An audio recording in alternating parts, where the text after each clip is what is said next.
ఇచ్చిన ఐటీ నోటీసుల మీద press meet పెద్దలు శ్రీమతి సుజాత పాల్ గారు AICC spokes person, parliament election కోసం తెలంగాణకు వచ్చిన ఇన్ఛార్జిగా వచ్చిన వారు, తర్వాత తోటి స్పోక్స్ పర్సన్స్ నిజాముద్దీన్ గారు, డాక్టర్ లింగం యాదవ్ గారు, అలాగే పిసిసి సీనియర్ నాయకులు కోట శ్రీనివాస్ గారు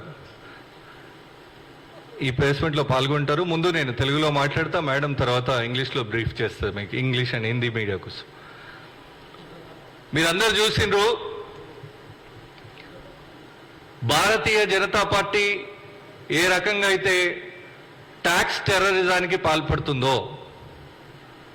ట్యాక్స్ టెర్రరిజం అని ఎందుకంటున్నామంటే ప్రతిపక్ష పార్టీల నాయకులను వాళ్ళ దారికి తెచ్చుకోవడానికి, ప్రతిపక్ష కూటమిని విచ్ఛిన్నం చేయడానికి ఏ రకంగా ఈ దేశంలో ఈడీ సిబిఐలు ఉపయోగించబడుతున్నాయో,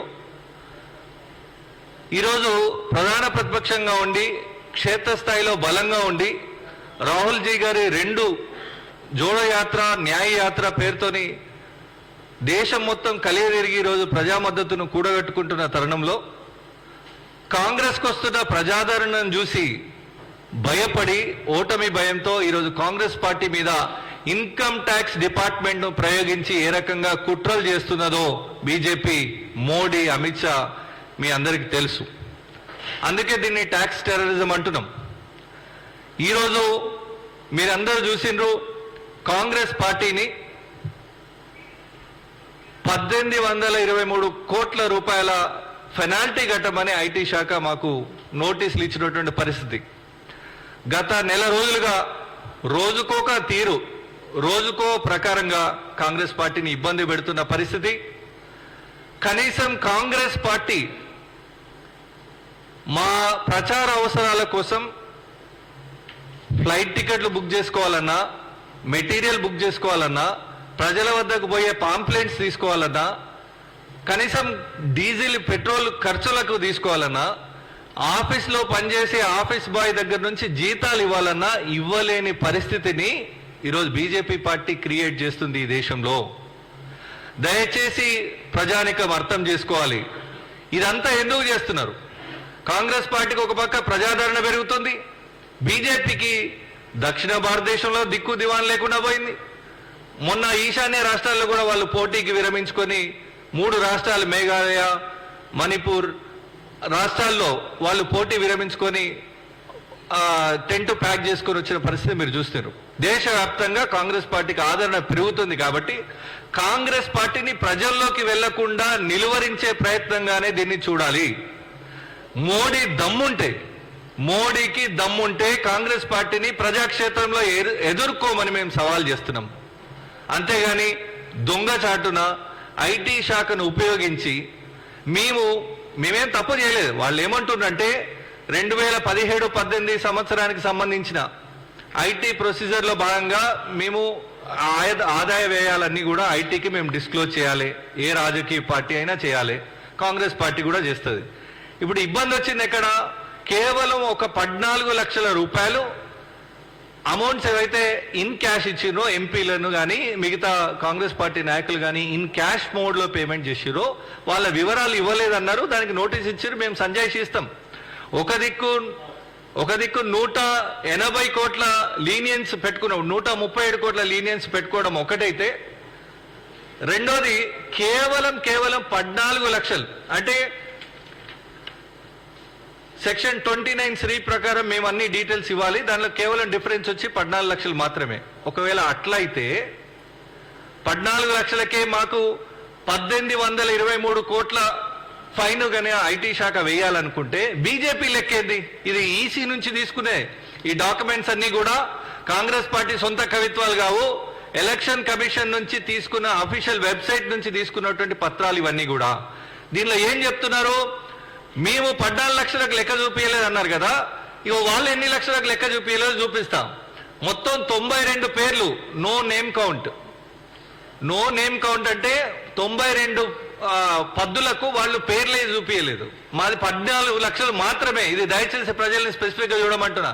దానిలో total donations taken without names 4.9 lakhs ఒకటి ఉంది. అడ్రస్ ఏదో ఒక ఫేక్ అడ్రస్ మీద ఇచ్చినాయి 42 కోట్లు ఉన్నది. మరి 14 లక్షలకే మేము 1823 కోట్ల ఫైన్ కట్టాల్సి వస్తే వాడు 42 బాజాప్తా 1297 నో అడ్రస్ అకౌంట్స్ నుంచి 42 కోట్ల రూపాయలు ఎగవేసిరు వాళ్ళు ఐటీ శాఖ ముందు. ఇది మేము చెప్తున్నది కదా, ఐటీ శాఖ ఇచ్చిన దాన్ని ఎలక్షన్ కమిషన్ వెబ్సైట్ లో పెట్టిన విషయాన్ని చెప్తున్నాం. తర్వాత అకౌంట్ లేదు, పేరు లేని ఇంకో 1.5 కోట్లు ఉన్నది. సో ఈ రకంగా ఇన్ని 100 కోట్ల రూపాయలు వాళ్ళు తప్పుగా చూపించిన ఐటీ శాఖ ఎందుకు కళ్ళు తెరవట్లేదు? కేవలం కాంగ్రెస్ పార్టీనే ఎందుకు టార్గెట్ చేస్తుంది అనేది ప్రశ్న. 2, ఒకవేళ వాళ్ళే 29C అనే నిబంధన మాకు వర్తించి 1823 కోట్ల రూపాయల ఫైన్ కట్టమన్నారు కదా మమ్మల్ని, కాంగ్రెస్ పార్టీని. మమ్మల్ని పని చేసుకోకుండా మా అకౌంట్స్ ఫ్రీజ్ చేసి పెట్టింది కదా. మరి ఆ లెక్కన చూస్తే ఈ రకంగా ఎగవేసిన బాపతి మొత్తానికి వాళ్ళది 2016-17 నుంచి లెక్క కడితే మొత్తంగా 4617 కోట్ల రూపాయల ఫైన్ వాళ్ళు కట్టాల్సి ఉంటది. మరి నోటీసులు ఇచ్చిందా? ఐటీ శాఖ మోడీ చెప్పు చేతుల్లో పనిచేస్తుందని చెప్పడానికి ఇంతకంటే పెద్ద ఆధారం ఏం కావాలి? 14 లక్షల లెక్క చూపని కాంగ్రెస్ పార్టీకి 1800 కోట్ల రూపాయల జరిమానా వేస్తే మరి లక్షల కోట్ల రూపాయల మీ వెబ్సైట్ లోనే, ఈసీ వెబ్సైట్ లోనే చూపిస్తుంది, ఐటీ చెప్పిన అఫీషియల్ లెక్కనే ఇది. మీరు 2016-17 నుంచి లెక్క కడితే 4617 కోట్ల రూపాయల ఫైన్ వేయాలి బీజేపీకి. ఎందుకు వేయట్లేదు మీరు ఆలోచించమని కోరుతున్నాం తెలంగాణ ప్రజల్ని, తెలుగు ప్రజల్ని, తద్వారా దేశ ప్రజల్ని. అంటే మోడీ చెప్పు చేతల్లో పనిచేస్తున్న స్వయం ప్రతిపత్తితో పనిచేసే సిబిఐ, ఈడీ, ఐటీలకు ఈ దేశంలో విలువ లేకుండా పోయింది. మోడీ మోచేతు నీళ్లు తాగే సంస్థలుగా పనిచేస్తున్నాయి. నిన్న మా రాహుల్ గాంధీ గారు ట్వీట్ చేశారు, ఏ అధికారులైతే ఈడీ, సిబిఐ, ఐటీ తరఫున మోడీ మోచేతు నీళ్లకు ఆశపడి మోడీ చెప్పినట్టు తందానా అని రూల్స్ కి అతిక్రమించి పనిచేస్తున్నారో వాళ్ళు తగిన మూల్యం ప్రభుత్వం మారగానే చెల్లించాల్సి వస్తుంది. ఇట్స్ ఓపెన్ స్వీట్ వార్నింగ్ వాళ్ళ తొత్తులకి, ఐటీ శాఖలో పనిచేస్తున్న మోడీ తొత్తులకి ఓపెన్ వార్నింగ్ ఇది. ప్రభుత్వం మారగానే తస్మత్గా ఖచ్చితమైన చర్యలు ఉంటాయి, చాలా సివియర్ చర్యలు ఉంటాయి. ఇట్లా ఈ రకంగా రాజకీయమా ఇది? ప్రజాస్వామ్యమా? మన దేశంలో ప్రజాస్వామ్యం ఇంకా బతికుందా?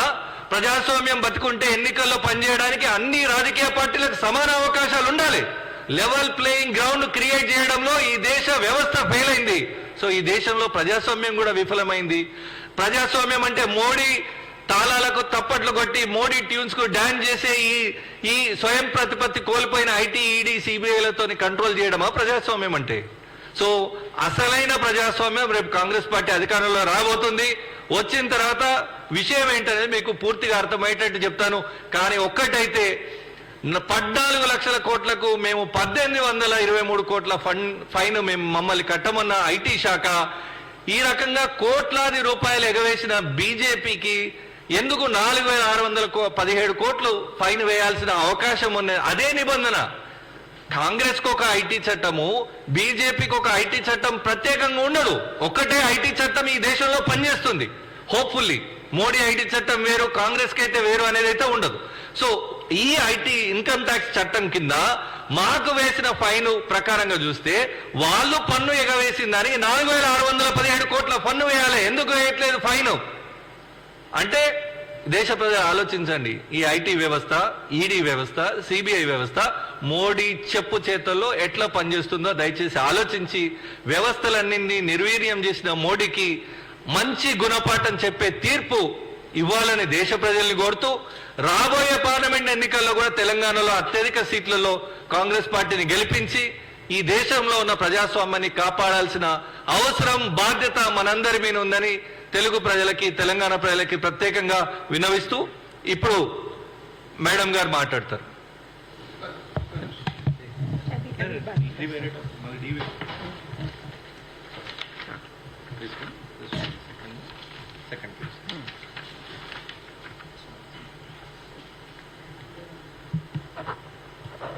डॉक्टर महेश, निजाम जी, लिंगम यादव जी, कोटला श्रीनिवास जी, आज हम हाई तेलंगाना की राजधानी हैदराबाद से नरेंद्र मोदी जी को बताना चाहते हैं कि ये कांग्रेस पार्टी है।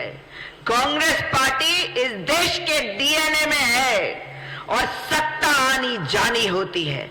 लेकिन अगर वो ये सोच रहे हैं कि टैक्स टेररिज्म करेंगे, आतंकवाद फैलाएंगे और डराने की कोशिश करेंगे, तो वो नाकाम हो जाएंगे। वो नाकाम हो जाएंगे बीजेपी की इस टैक्स टेररिज्म को करते करते, क्योंकि इस देश का एक एक व्यक्ति प्रजातंत्र में, लोकतंत्र में विश्वास करता है। और ये बीजेपी टैक्स टेररिज्म क्यों कर रही है? क्योंकि नरेंद्र मोदी जी डरे हुए हैं। 56 इंच का सीना आज 5.6 मिलीमीटर का रह गया है। थोड़ी देर में वो भी हवा हो जाएगा, क्योंकि जनता जनार्दन होती है।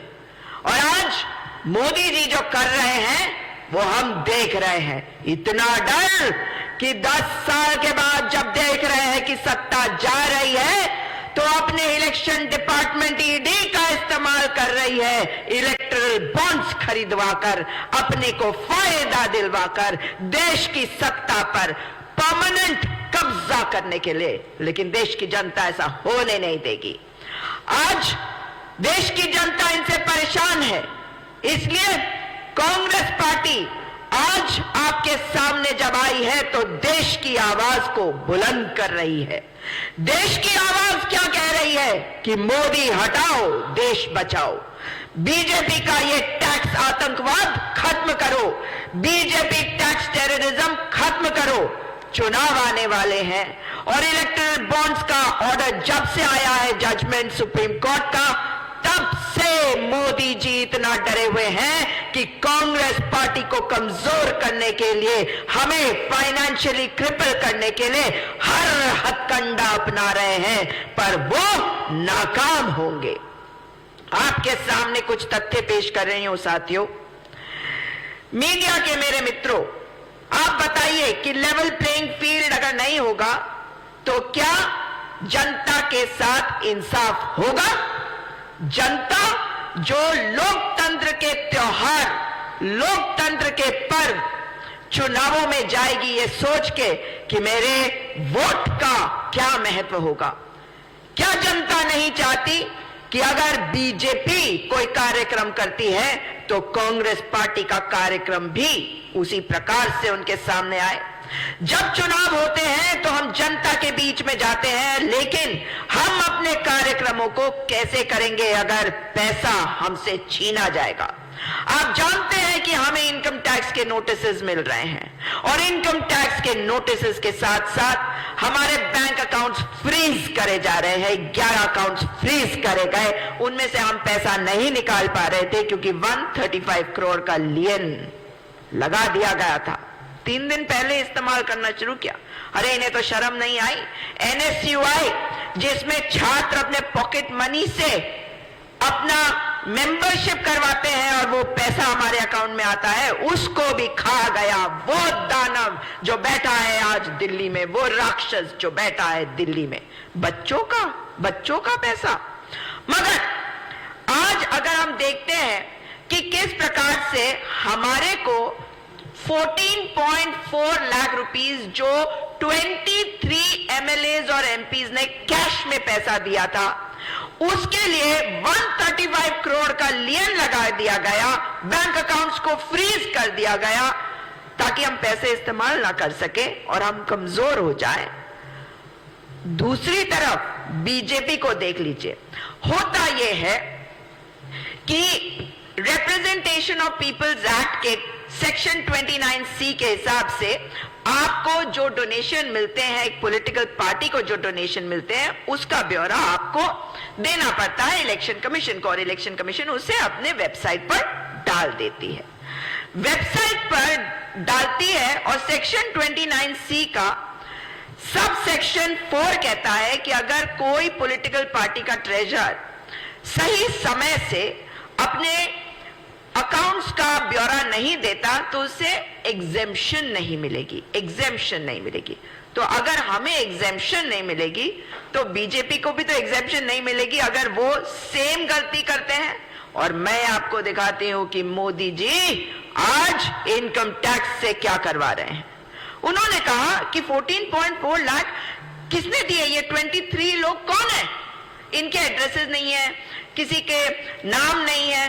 तो उसी समय का 2017-18 का अगर मैं आपको बीजेपी का रिकॉर्ड दिखाऊं, और बीजेपी का रिकॉर्ड ऐसे है, उनके रिकॉर्ड में से मैंने ये एक पेज आपको दिखाया है। इस एक पेज में ये है कि किसका नाम नहीं है, किसका एड्रेस नहीं है, कितने पैसे उसने दिए हैं। और इसमें बिना नाम के 92 एंट्रीज है 4.5 लाख रुपीस का। हमारे 14.4 लाख आपको मैंने बताया था टोटल, अभी इनका टोटल सुनिए। 1297 एंट्रीज है 42 करोड़ के, 42 करोड़ इनको पैसे मिले, उनके एड्रेसेस नहीं है। और 3 ऐसे हैं जिन्होंने डोनेशन दिए मगर उनका एड्रेस भी नहीं है और नाम भी नहीं है। 1.5 लाख, फॉरगेट 1.5 लाख, फॉरगेट 92। 42 करोड़ तो छोटा अमाउंट नहीं है ना। 42 करोड़ के लिए पीनलाइज नहीं करती बीजेपी को इनकम टैक्स, क्योंकि बन चुकी है बीजेपी की एजेंट इनकम टैक्स डिपार्टमेंट। अब आ जाते हैं, क्योंकि हमें पता है कि हमारे 8 साल का वो अभी हमारे को भेजेंगे टोटल, क्योंकि 2016-17 से स्टार्ट किया, लेकिन 2016-17 से 2022-23 के लिए हमें 5 नोटिसेस अब तक मिल चुके। 3 साल का और है, वो भी आ रहा होगा, हो सकता है हमारे दिल्ली ऑफिस में अब तक पहुंच गया होगा। लेकिन इस टाइम में हमारे को नया नोटिस आता है 1823 करोड़ 8 लाख का। इतना पैसा हम बीजेपी को देंगे, हम चुनाव कैसे लड़ेंगे? मगर बात ये नहीं है, अगर हमें 1823 करोड़ देने हैं तो बीजेपी को उसी पीरियड के लिए, उसी नियम कायदे कानून के लिए कितने देने चाहिए?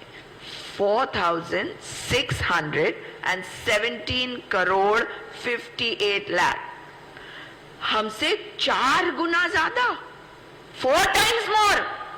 और ये एनालिसिस हमने कैसे किया है? हमने जो वेबसाइट पे डेटा मौजूद है उसका एनालिसिस किया, सेम पीरियड का सेम रूल लगा के। तो अब तो सवाल है कि इनकम टैक्स डिपार्टमेंट ने ये 4617 करोड़ 58 लाख का डिमांड बीजेपी को क्यों नहीं दिया अब तक? क्योंकि लेवल प्लेइंग फील्ड नहीं देना है कांग्रेस पार्टी को लोकसभा के चुनावों में। हम जानते हैं कि मोदी जी आप डरे हुए हैं, आप नहीं चाहते कि चुनाव फ्री और फेयर हो, आप नहीं चाहते कि हम चुनावों में अपने कार्यक्रम ऑर्गेनाइज कर सके, अपने नेताओं को एक जगह से दूसरी जगह भेज सके, हम अपने ऑफिस के स्टाफ को पैसा दे सके। इसलिए आप नोटिसेस भेज रहे हैं और आप डरे हुए हैं, क्योंकि इंडिया एक साथ आ चुका है। इंडिया आपके सामने खड़ा है नरेंद्र मोदी जी, और नरेंद्र मोदी जी कुछ भी कर ले, अब वो ये बात को समझ ले कि वो हमें रोक नहीं पाएंगे, क्योंकि पैसों के दम पर वो सोचते हैं कि सबको खरीद लेंगे। इलेक्टोरल बॉन्ड्स आपने देखा, इलेक्शन डिपार्टमेंट ईडी कैसे गया और कैसे वसूली करने लगा, कैसे कहने लगा कि चंदा लो और धंधा दो, लेकिन चंदा लेकर धंधा देने वाले, अब ये बताओ चंदा लो धंधा दो का फंडा अब कहां तक काम करेगा? अन्ना टैक्स अब कहां तक काम करेगा? जब जनता खड़ी हो गई है और जनता कह रही है कि लोकतंत्र को बचाना है, हमें देश को बचाना है, देश को भाजपा को हटाना है। जब देश कह रहा है और देख रहा है कि इनका जो भी मुद्दा ये लेके आते हैं उसमें कोई दम नहीं है, तो देश अपना दम दिखा रहा है। देश की महिलाएं आज इनके खिलाफ हैं, देश का युवा बेरोजगार है, इनके खिलाफ है, देश का किसान पूछ रहा है कि मेरे रास्ते में कील कांटे क्यों खड़े करे तुमने, क्यों गाड़े कील दिल्ली के बॉर्डर पर। ये कोई सरहद नहीं है, देश का इंटरनेशनल बॉर्डर नहीं है, हमारे साथ किया ये, लेकिन हम चुप नहीं रहने वाले।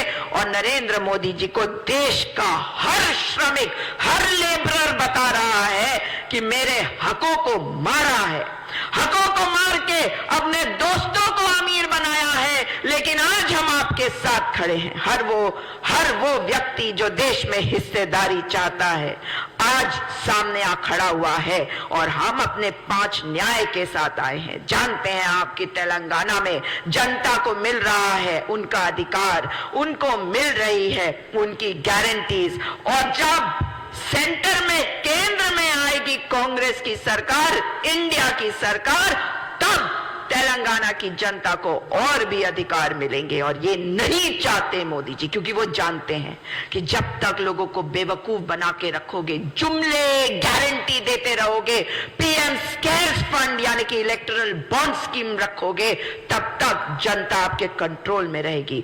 हम हर बेड़ी को तोड़ डालेंगे, हर शक्ल को से मुक्त करवाएंगे, क्योंकि भारत माता आज मुक्त होना चाहती है इनसे, जो उन पर कब्जा करके उनको चेनों में डालकर जकड़ रही है। भारत माता कह रही है कि हमें आजाद होना है। इस आजादी की दूसरी लड़ाई में मोदी जी अपना टैक्स टेररिज्म बीजेपी के लिए करते रहे, लेकिन देश की जनता आज खड़ी है, पूछ रही है सवाल, और हम जनता के साथ खड़े हैं।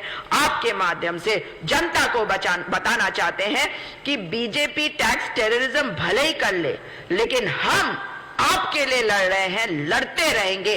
आप हमारे साथ रहिए, क्योंकि अब समय आ गया है देश को बचाने का, भारत माता को बचाने का। धन्यवाद।